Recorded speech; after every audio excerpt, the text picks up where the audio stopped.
Bonjour à tous, Captain America The Winter Soldier, film des frères Russo, produit par Disney Marvel, sorti fin mars, troisième film de la phase 2 des films donc Marvel, juste avant les Gardiens de la Galaxie et donc Avengers 2, et deuxième film sur le Captain America.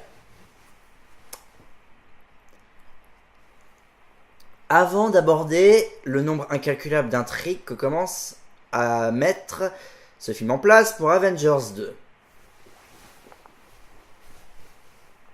Ce film est le plus génial de la phase 2.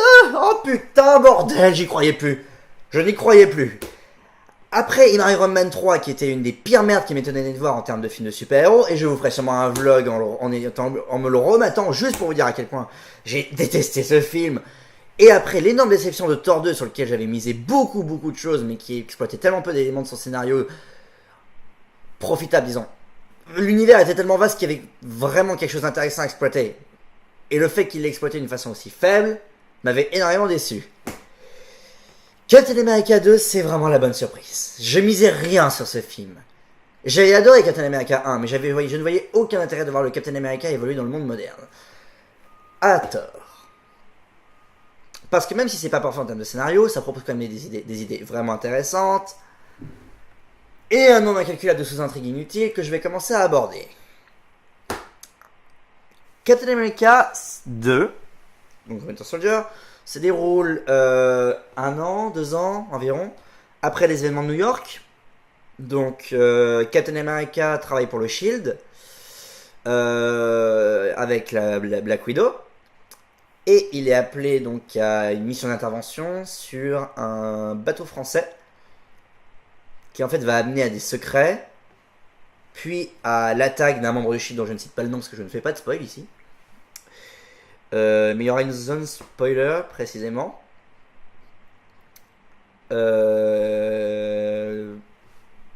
Ça va donc l'amener à quitter le SHIELD et à découvrir des secrets d'État qui vont remettre en cause sa vision des choses. Le film est donc réalisé par les frères Russo, des petits nouveaux qui ont déjà réalisé des courts-métrages et des clips, si je ne me trompe pas. Et ils maîtrisent parfaitement la chose. À l'exception peut-être d'une absence notable de plan large, qui est dommage quand on a des décors aussi beaux que le camp américain ou même les bureaux du SHIELD. Notamment au niveau de l'action, je parle, qui filmait beaucoup trop en plan rapproché. Je suis très admiratif du travail qui a été fait au niveau de l'univers et de la réflexion. Attention, hein, on reste dans un film Marvel, mais il y a vraiment des idées intéressantes. Au-delà de l'idée de pouvoir se jouer le complot politique, façon Jason Bourne, etc., il y a quand même l'idée intéressante du Captain America qui ne sait plus pour qui il se bat. Il dit notamment, pendant la Seconde Guerre mondiale, on savait contre qui on se battait, les nazis. Idée intéressante.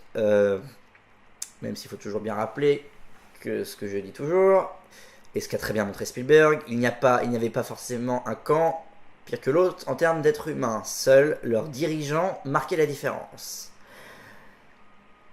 Ici, le Captain America ne sait plus contre qui il se bat. Est-ce qu'il se bat contre le SHIELD, contre les aliens, contre l'univers, contre des terroristes? Qui sont les terroristes? Qui sont les ennemis?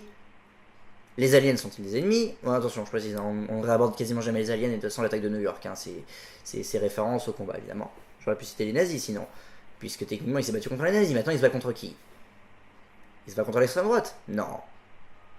Il se bat contre le SHIELD? Non. Mais alors contre qui il se bat? Un peu contre le SHIELD, justement. Puis un peu contre des terroristes aussi.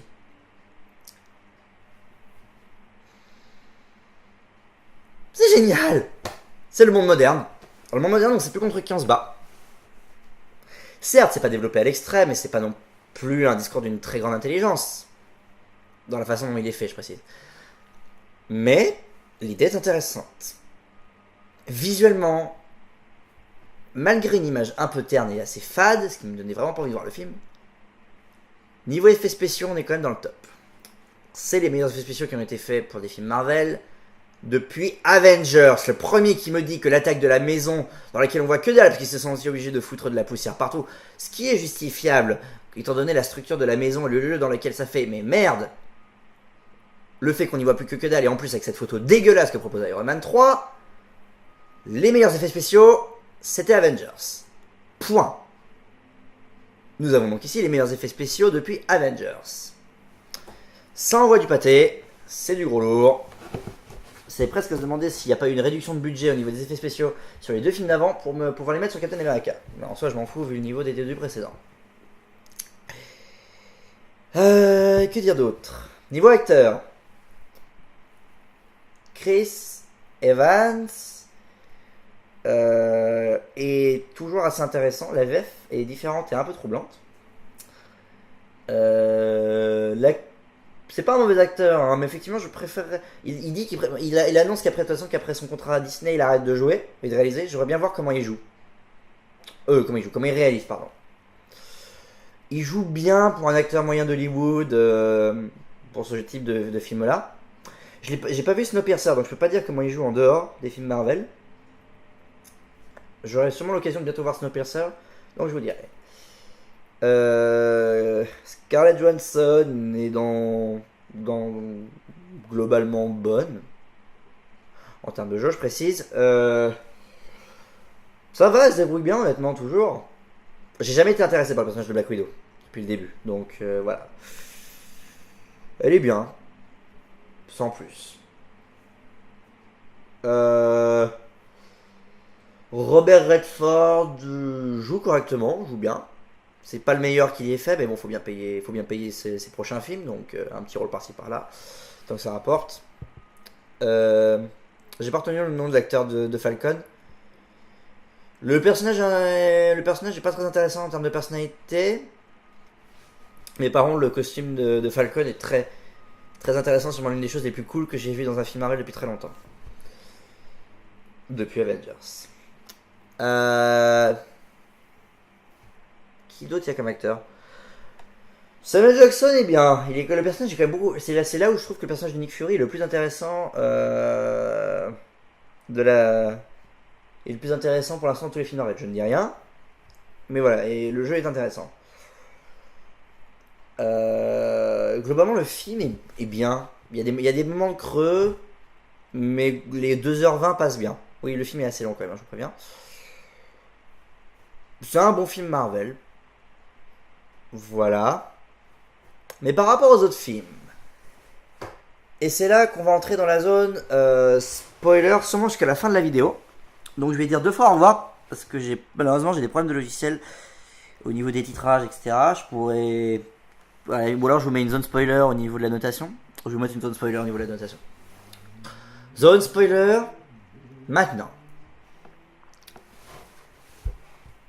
Nous allons bientôt attaquer Avengers 2. En passant par regarder la galaxie avant, dont le nouveau teaser d'ailleurs est énorme, ça m'a redonné envie de voir le film.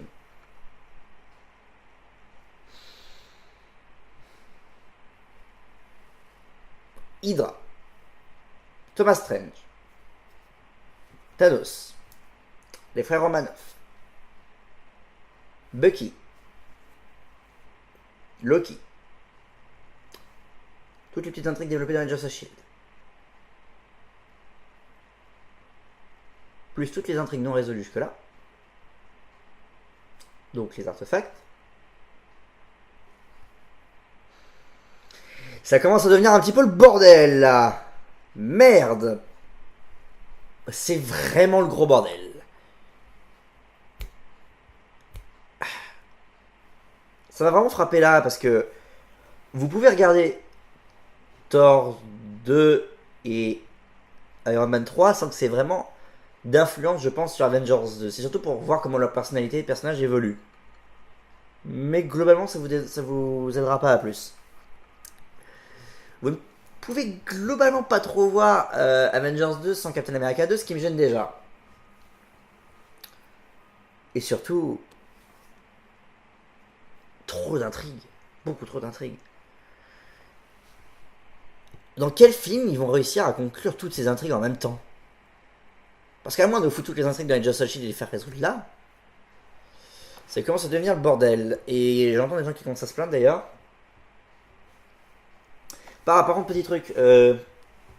Durandal dans son vlog sur Captain America 2, a dit qu'il ne comprenait pas pourquoi il y avait des noms français sur la feuille. Je l'ai lu quelque part, et on a sûrement dû lui dire d'ailleurs depuis. Bonjour au passage, je suis très admiratif de ton travail. C'est un concours qui avait été lancé dans les différents pays pour décider quels étaient les mots qu'on voulait voir selon les pays. Et selon les pays, donc ça varie. Donc c'est pour ça qu'en France, on a Coluche, etc. etc. Voilà. Fin de spoiler. Globalement, donc voilà, Captain America 2, Winter Soldier. Bon film. Bon divertissement. À voir si cependant le trop d'intrigue n'aura pas une trop grosse retombée en termes de conséquences, de suivi scénaristique et de plaisir des spectateurs pour les films à venir, dont Avengers 2 et Les Gardiens de la Galaxie. Vous remarquerez que je ne gueule plus le titre comme un malade depuis que j'ai vu la première bande-annonce, mais je hésiterai presque à le faire vu le teaser. Voilà. Sur ce, passez une bonne journée. Merci de m'avoir suivi. Au revoir.